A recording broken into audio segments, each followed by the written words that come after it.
on the 31st of December 2008 and crossed over into 2009. Christians of different denominations flocked to churches for prayers to say goodbye to a year that began as a nightmare. Many can still not believe the levels the country sank to, terming it a time of sickness. During the time of crisis, you find even Christians were discriminating. They were not leading others to forgiveness. They were not leading others to loving one another as we claim to love one another. You know, Jesus commanded us to love one another. But we were fighting with our neighbors, killing them, burning their houses, and doing all sorts of things. By their own admission earlier in the year, the clergy had let down Kenyans in the conflict period by failing to sow the seeds of peace to mitigate the ethnic divisions that politics had propagated. Now they are on a new mission. Some people would say that there is reversal of roles, that politicians have now taken more of the roles of leading the country, a role that used to be for the church.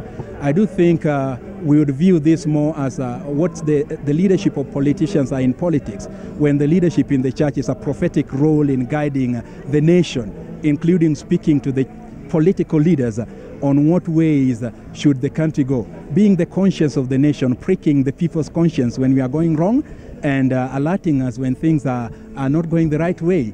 Now the hard task ahead for Kenyans as the country embarks on the arduous road to reconstruction is to deal with the tribal suspicion and hatred.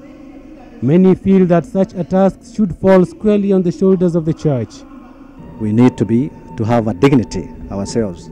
So the first thing is to respect the human life, respect the families.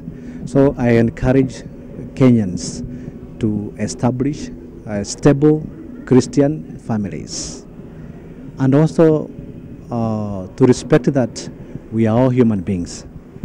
Doesn't matter where you come from.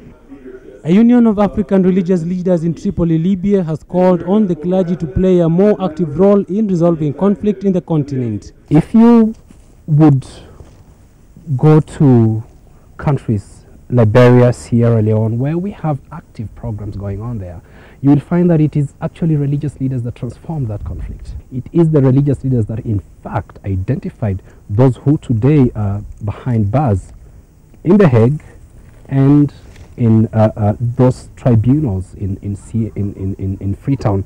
And they're the ones who say these are the people who contributed to this carnage, and they actually ended the war. As the eventful year 2008 draws to a close, the church will be taking stock of its role in providing leadership and healing, especially after the difficult moments following the December 2007 general election. Going into the new year, the challenge for the church will be to reposition itself to balance off with the political leadership and to regain its true position in showing the path to a stronger nation. Now, OTIENO, KENYANS, Nairobi.